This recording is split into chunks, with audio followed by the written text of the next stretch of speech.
everybody. I'm Brittany Lewis, a breaking news reporter here at Forbes. Joining me now is Minnesota Speaker of the House, Lisa Demuth, who is also running for governor. Speaker, thank you so much for joining me. How are you doing? I'm doing well, Brittany. Good to be with you. Thank you so much. I really appreciate you coming on and joining me. I can only imagine just how busy you must be because it has been another tough week for your state. This month alone, we've seen two protesters, Alex Preddy and Renee Good, both shot to death by federal agents in Minneapolis. This comes as a large immigration enforcement operation has been underway in Minnesota since late last year. So to start off the conversation, I'm really curious, what's your reaction to these shootings and the aftermath that followed? Here in the state of Minnesota, federal law enforcement agents have been doing their work, removing criminal, illegal immigrants for years. And that is what is expected. That is what is keeping our communities safe. What you've seen, though, is a resistance from our local leaders. So Governor Walz, Mayor Jacob Fry in Minneapolis, there's a resistance to help with allowing the federal law enforcement agents to do that work.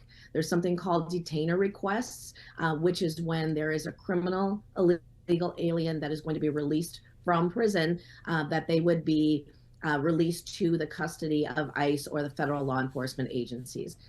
Now, the Minnesota Department of Corrections does honor those detainer requests. The problem is some of our counties do not, some of our largest counties. And that is why these criminal people are released onto our streets and it makes our communities less safe. That is why you see that influx of what is going on here in Minnesota.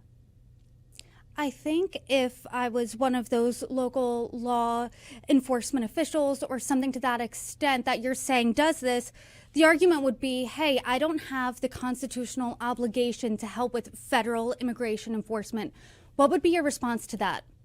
So the detainer requests are to support federal law enforcement. So even at a local level, and we have fantastic law enforcement here in Minnesota. I can't say enough good about those that protect our communities and the work that they do.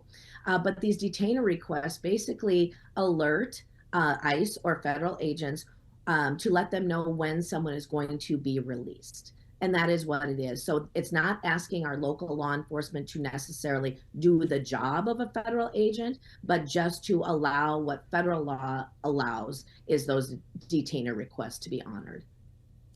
I'm not in Minnesota right now, but obviously I, like the rest of the country, has been watching what's going on. And we saw this week, it seems to be a change of tone, right? We've seen border czar Tom Homan. He's come in, he said to an extent in this press conference yesterday, there's going to be a change here. He said this wasn't perfect, but here are the steps to fix this. It seems like Mayor Fry, as well as Governor Walz and President Trump, everyone there said that they've had productive conversations with one another. Homan says that progress has been made. Do you see that? And do you think that there's this de-escalation that President Trump wanted? I do see that, and I haven't been involved. There's many conversations going on, and I have not been involved in those conversations. I did have the honor of meeting along with 11 other people with Vice President Vance a week ago. Last Thursday, I met with him in a closed door meeting, and the conversation was allowing the President Trump's directive to still continue, but de-escalating the tone and how this is going on here. So what you saw with Tom Homan coming to Minnesota is an excellent step in the right direction. I was also very encouraged when I heard that Governor Walz and Mayor Fry had both talked with President Trump. And so you're seeing the ability of work being done, but in a little bit more controlled or safer way. A good example of that is after those conversations went on, just a few nights ago in one of our suburbs, Maple Grove, there were agitators that arrived at a hotel and damage was starting. And instead of allowing that to go on, as we've seen many times for hours and hours, there was an immediate response by the local law enforcement and then backed up and supported by our state patrol. That is an excellent example of how when people move from peacefully protesting, which I support, but if people move from peacefully protesting and are causing damage or potentially hurting anyone, it was excellent to see the law enforcement come in and that there were arrests made. And that's something that has usually been delayed in Minnesota. That is, I believe, specifically because of the conversations between President Trump and Governor Walz and the need to get things under control and de-escalated. I've talked to a Minneapolis City Council member as well as a state senator, and both said that as of now, on the street, in the city, in the surrounding suburbs, they're not seeing this de-escalation when it comes to ICE's tactics on the ground. Is that something that you're witnessing as well? I have not been able to witness that. I'm going on maybe what I have heard in the areas, and the tone has come down. Again, people can peacefully protest, and that is okay. What they can't do is interfere or cause property damage. You're running for governor, and I'm curious, let's say you were governor right now, how would you approach this situation that we're seeing differently than Governor Walz has? Yeah, thank you for asking that question. And I've thought a lot about that. You know, the responsibility of leading a state comes with, like I said, a very great responsibility. Things would not have been this out of control had I been governor. I would have worked to make sure that detainer requests were honored, because what that means is it takes violent, criminal, illegal aliens, violent, criminal, illegal immigrants off our streets. And that is what needs to happen. I would never have let it get to this point. The other thing is, I would have made sure that our excellent law enforcement here in Minnesota could do their jobs and they weren't prevented from doing their jobs. We have heard firsthand accounts because of how the Minneapolis Police Department was instructed that they weren't really able to respond in the way that they typically would. Again, not to do the job of federal agents, but to support community safety, which is traffic control, crowd control, and those things. Who was giving those instructions? My understanding, and this is coming off of a press conference that Vice President Vance had, where he spoke specifically that it was the, I don't know the name, so whoever it might have been in the city of Minneapolis that was giving that direction for those local law enforcement. No fault at all of the local law enforcement that are trying to do their job, but that was a directive that apparently was coming to them. From like the police chief, or was that a DFL official? Which side of the government was that? I don't know where the directive came from, and I got that out of a press conference, again, that's publicly available. Okay, I do want to continue talking about the governor's race. I know big news shook up the race this week. Senator Amy Klobuchar has jumped in. What's your response to that? Yeah, you know, when we look at that, when I first entered the race, Governor Walz was the person that was running at the time. And I had said all along that I didn't know if he was truly going to be on the ballot. I just didn't think he would make it all the way. Well, clearly, with the fraud that is so prevalent in Minnesota, and that has happened under his watch, he is not the candidate. No matter if it is Amy Klobuchar, as we've been told now, or if there would even be another change. Amy Klobuchar is a Walz third term. There is no difference between them. She has supported Governor Walz in his run for re-election. She has absolutely supported him in the time that he was running for vice president. She even supported President Biden when it was clearly that his cognitive ability was failing, and she supported him. So Amy Klobuchar running in the race for governor of Minnesota is just going to be a Tim Walz third term.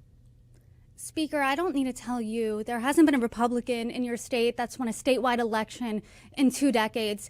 And Governor Walz, he's been embroiled in this fraud scandal, him as well as his entire government. That would make him a weak candidate, right? Do you think it hurts Republicans that he's out and now Senator Klobuchar is in because she's removed from this fraud scandal, since this involves state government and she's a senator? Well, the fraud in Minnesota does definitely involve state government and state funds, but it also involves federal dollars. And so as a Minnesotan and serving in Senate, she has never come out and said anything to protect Minnesota taxpayers at all from the fraud that's gone on. There is no light between her and Governor Walz. She's never come against anything that has happened. And Brittany, our kids here in the state of Minnesota, not only do we have record fraud, but our kids in the state of Minnesota, only half of them can read at grade level. We do have the record fraud. You see the chaos in our streets. She has never come out and spoken against what has happened here in our state. Do you think then, based on what you're saying about the fraud, based on what you're saying about Klobuchar would be just a Walz third term, is she culpable for the fraud that has really embroiled your state? I think Governor Walz, under his leadership, is responsible for it to go on this long. When I think about it, there have been Office of Legislative Auditor reports that have come out for the different agencies and different programs over years that have said there needs to be better internal controls. Well, Governor Walz has never fired a single commissioner after all of this fraud. So think back to Feeding Our Future was the largest COVID era feeding our future, feeding kids that supposedly needed it, fraud in the country. $250 million of fraud that was proven in that. No commissioners have lost their jobs. So Governor Walz has allowed this to go on and to explode under his time. When I became Speaker of the House a year ago, so you're right, there hasn't been a Republican governor for almost 20 years. But when I became Speaker of the House, we took a tie. And so I established the Fraud Prevention and Agency Oversight Committee to shine a light on the amount of fraud that was here in the state of Minnesota. I had carried my very first bill that would have put in an internal control for child care centers with just daily attendance records. I dropped that bill and had that in 2019. Now, my party was in the minority. I couldn't even get a hearing on the bill. And so when you think about it, fraud has been either ignored or covered up or both for years. After I became Speaker, establishing that fraud committee has been helpful. We had a viral video that went nationwide and worldwide, done by Nick Shirley at the end of December, that really no one could ignore fraud here in the state anymore. But I think the problem that has been is Minnesotans maybe didn't know to the extent of how much it was. But now that they know, they're ready for a change. We already knew that Minnesotans voters wanted a change when they even sent a tie back to the House in 2024. So this is a very good year for change, and I'm ready for that. I'm curious because my question was about how Klobuchar is responsible there. And I heard a lot of Walz, but not about Senator Klobuchar. And in her campaign video, she said she's against fraud, too. And as an attorney, she was going to root it out. So what do you say when you hear her say that? I mean, what's your response to that? Yeah, it's interesting. The wording she chose is she's against fraud. I think everybody should be against fraud. It has been widely known, and she's never spoken against it. Never once. And so this is all of the same. You think of even the social issues that talking with families across the state of Minnesota, she doesn't support keeping girls only in girls sports. That is something, as I've talked to parents that have had kids in sports and they've got daughters in sports in high school, that is something she absolutely doesn't support. She has supported every bit of the Biden policies that have opened our borders in the past and allowed illegal immigrants to come forward, which is why we're seeing the problems here in Minnesota with the influx of criminal illegal immigrants that are here in the state. Governor Walz made our state not a sanctuary state, but a magnet, giving free things to those that are here illegally. And Senator Klobuchar has never said a single thing about it. The fraud scandal obviously has been dominating Minnesota headlines. It had a national spotlight on it within the past few months. Obviously, that's been overshadowed the past couple of weeks, right? In the national headlines, at least. When you're looking at this fraud scandal, which was described by the lead prosecutor as industrial level fraud, he said at the time last month that this could be at about $9 billion worth of fraud is what he believed it could be. Do you think, though, because this is fading away from national headlines, this will be a serious issue in this race? It's not fading away. Right now, there are things that are a little bit louder, but the fraud has not gone away. Again, Governor Walz has not fired a single commissioner. In fact, he promoted a commissioner in Department of Human Services here in Minnesota. Our acting commissioner right now, Shireen Gandhi, was in DHS, that's Department of Human Services, in 2017 as a compliance officer. Yet that is one of the biggest areas of fraud. So it has been allowed to perpetuate. This is not going to be forgotten by Minnesotans because in 2023, we had an $18 billion surplus, and that is billion surplus here in the state of Minnesota. Democrats had full control of the state. Governor Walz signed every bill that spent that entire surplus and raised all of our taxes and fees here in the state of Minnesota another $10 billion. Now we are facing a deficit of almost $6 billion in the next few short years. And when Minnesotans have realized that they have lost their tax dollars to fraud and we're in a deficit, fraud is not going away for voters or anyone here in Minnesota.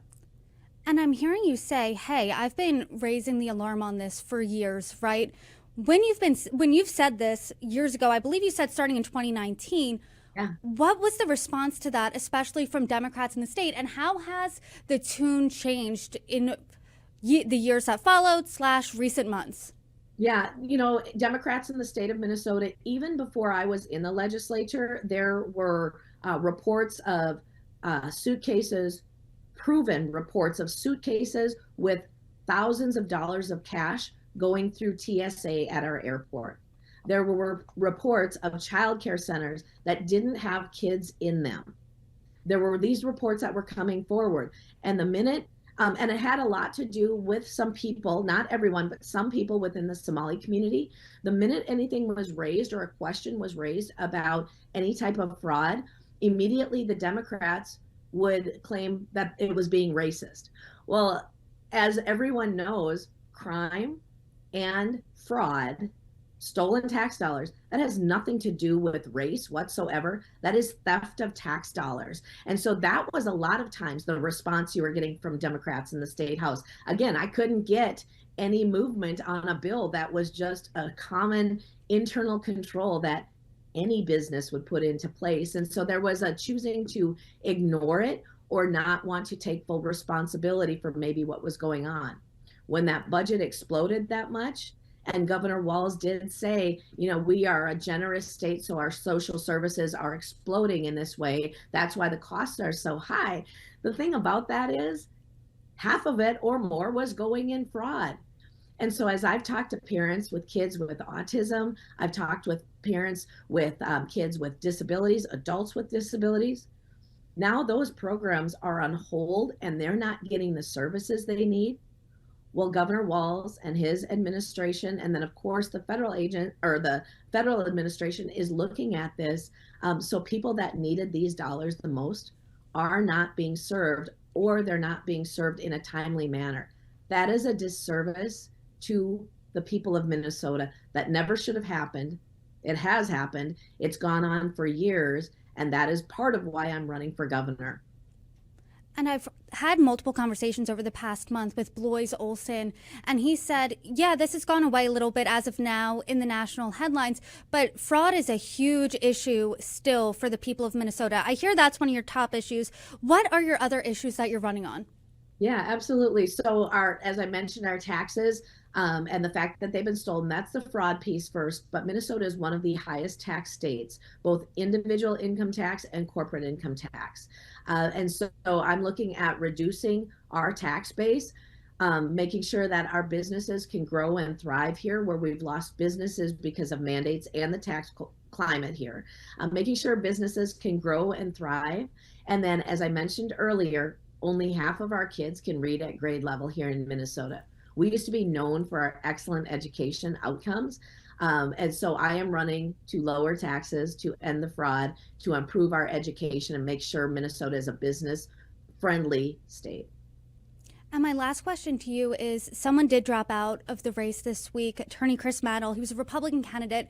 He said part of the reason he was dropping out is because he believed Republican candidates nationwide and Republicans nationwide, rather, were an albatross essentially on Minnesota Republicans. They're dragging it down, making it impossible for a Minnesota Republican to win statewide. And I've heard in other interviews you saying that you would like an endorsement from President Trump. Back in 2024, we remember 2 reasons he won: immigration and the economy. Voters thought that he would do a better job at handling those than President Biden and then Vice President Kamala Harris. But as of now, he's been in office for a year. people aren't giving him good marks when it comes to immigration. The majority of the country disapprove with how he's handling that. And immigration, they're seeing policies play out in your state. And the majority of Americans are saying, what I'm seeing is something that's being taken too far. Also, the economy, not good marks there. People feel pessimistic about the economy. They're feeling that their money just isn't going far enough. Do you think that an endorsement from him would help your campaign? I would welcome an endorsement from President Trump, and he has absolutely delivered on the things that he said on the economy and on immigration. He secured our borders where we had people flooding in. By securing our borders, it means that there is less drugs, there's less fentanyl, there's less other dangerous drugs, there's less dangerous people. He's delivered on those promises. I would welcome an endorsement from President Trump. Again, I am working hard here in the state of Minnesota to get things done for our state. I've got a proven track record of being able to win. Leading my caucus, I brought us into a tie and broke full Democrat control here in the state of Minnesota. And so that is why I am running. Those are the things that I'm working on. And I look forward to the opportunity to continue serving the people of Minnesota. Speaker Demuth, I appreciate the time today. Best of luck on your campaign. Thanks so much for joining me. Thank you.